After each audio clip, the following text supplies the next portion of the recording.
Hello YouTubers, Alaska Prepper here. Guess what, ladies and gentlemen? I'm on a field trip today, and I don't know if you guys recognize this guy because he's missing some hair. But this is Dick from Alaska Rare Coins, and what I'm doing here today is he's going to teach me how he makes the Alaska Prepper 1/10 ounce silver coins. All right, Dick, so show us around and show us what you got going on here. This is my melt station. I spray the ingot mold with WD-40 so the silver or gold won't stick to it. So you're setting this up for what? For a 1 ounce coin, Dick? For a 1 ounce coin, yeah. All right, awesome.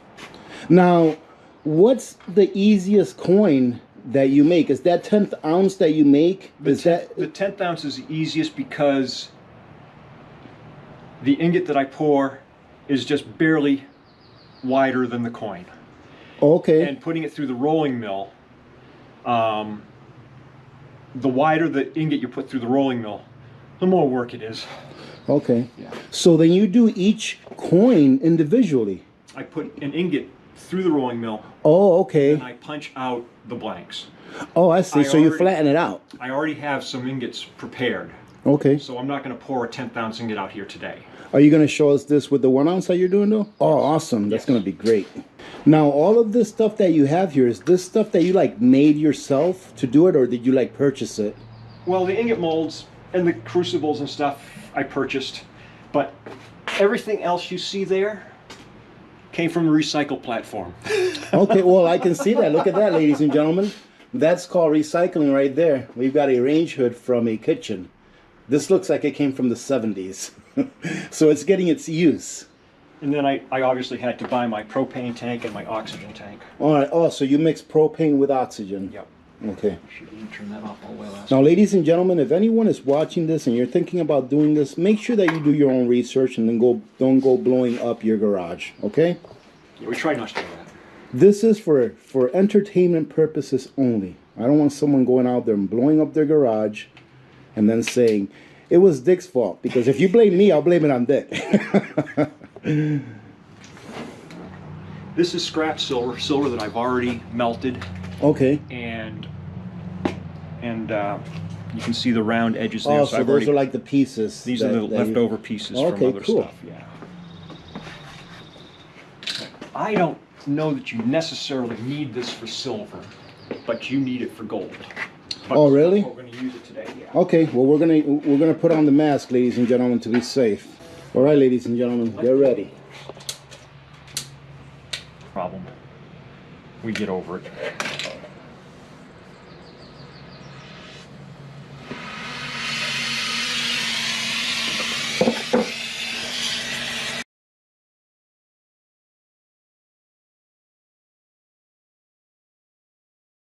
Now it's molten, it's ready to pour, but I have to heat the ingot mold.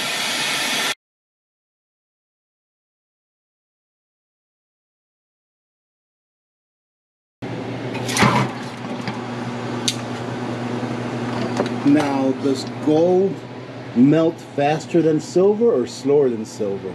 It has a slightly higher melting temperature. Higher because it's more dense than silver, right? I don't know. I don't know. Maybe. I can't say why. I don't know. Okay. So while that's cooling a little bit, I'm going to come over here. And this is the... Where is it? There it is. This is the die steel. Oh, that's what you're going to make the... make the die out of the die out of? 1 ounce. Awesome. Well, let's put this back on. Make sure I don't get any metal in my... No, you don't need that. I'm good? Okay. Yeah. So you can see how... Actually, I've already sanded that side. Oh, so you sand it nice and clean it out? I've already done both sides. We'll do, and then I need to get finer sandpaper to really polish it. Oh, okay. But I'm going to hit this one.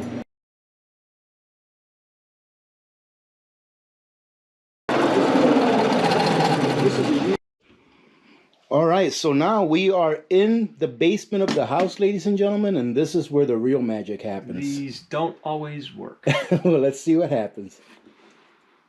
That's not too bad. That's what it looks like right there after it hardens up. That's not too bad. That looks actually really nice. Oh, here's the press. Yep.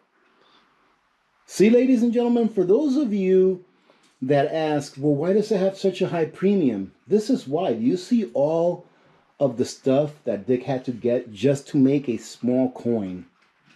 Right? This is a lot of stuff. There's a lot of investment here. And he's just a micro producer of silver coins and gold coins. He does very micro level work. So and look at all the things that he still needs. Well, here's the, what do you call this now? Ingot? An ingot or a bar, yeah. So this is the bar or the ingot that we poured, or that Dick poured out in the garage. And this feel, man, I like this just the way it is. Look at that. I don't worry too much about losing little bits of silver around here, but gold I worry about. Oh yeah, I would too. So you're checking right now how thick it is? 4.41. Okay, I'm good. It starts out at 4.41, so I'm good. I have to roll it down to about 3.84 millimeters. Let me see, 3.84? Yep. For how many ounces? For a 1 ounce? For 1 ounce when I punch it out.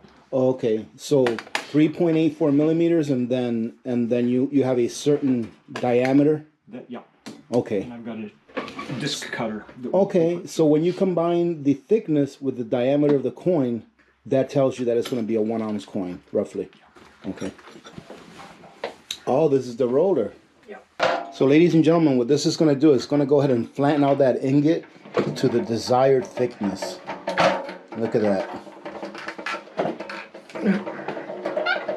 It's got a nub on the end that was an overpour.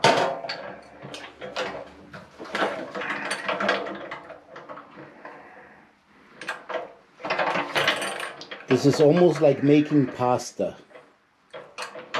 except that it's not.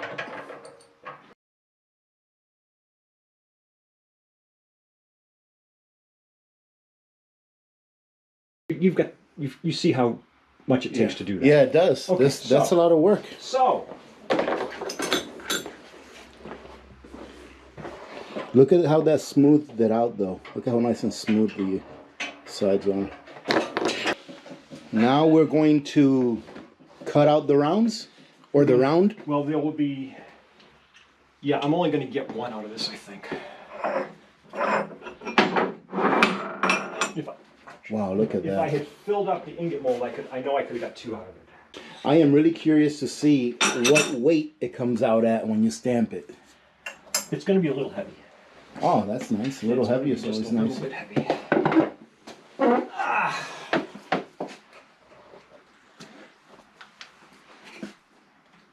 What's that you're putting on there? It's a lubricant for the disc cutter. I don't always use it, but I should. What, if you didn't use that, then what would happen? The disc cutter would wear out faster. Oh, okay. The edge would go.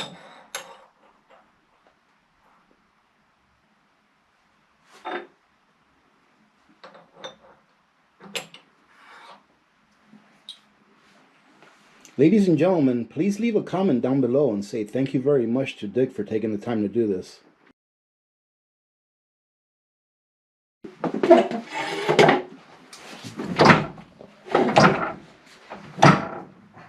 That is very cool.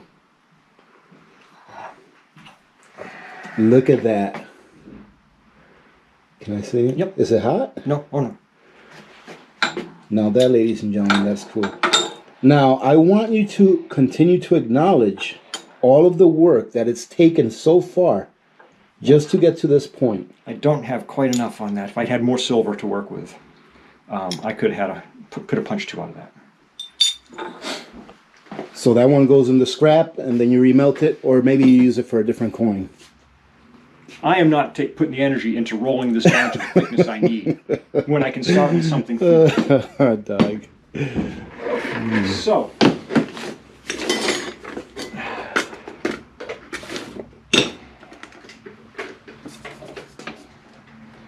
let's see what we've got.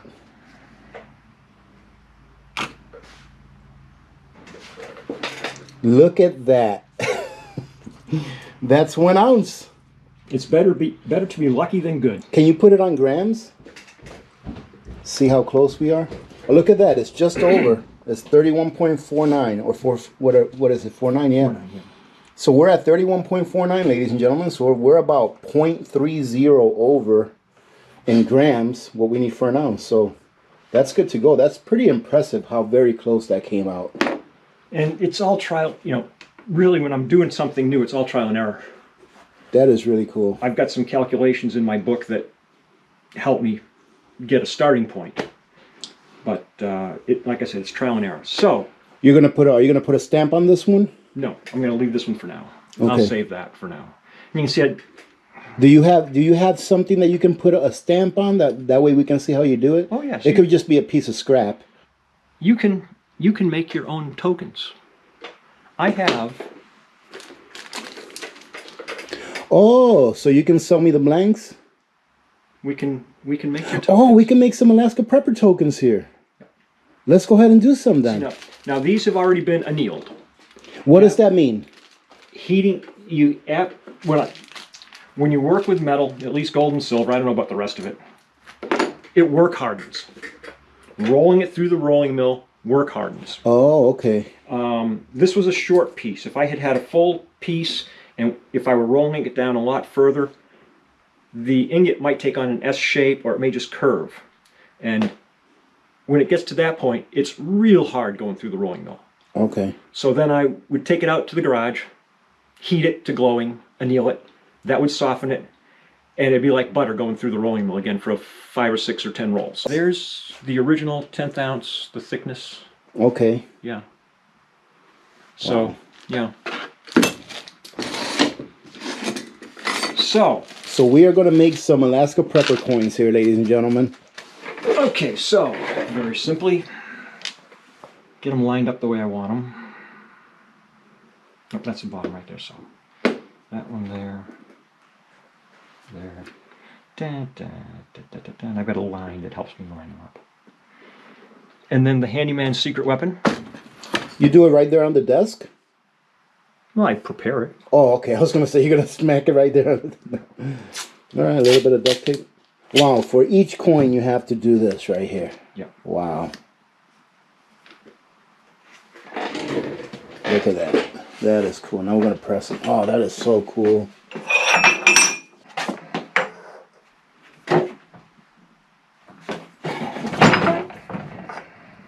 There she goes.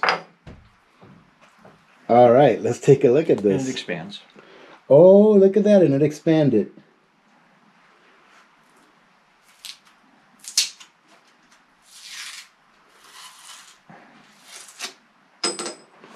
And ladies and gentlemen, an Alaska Prepper coin is born.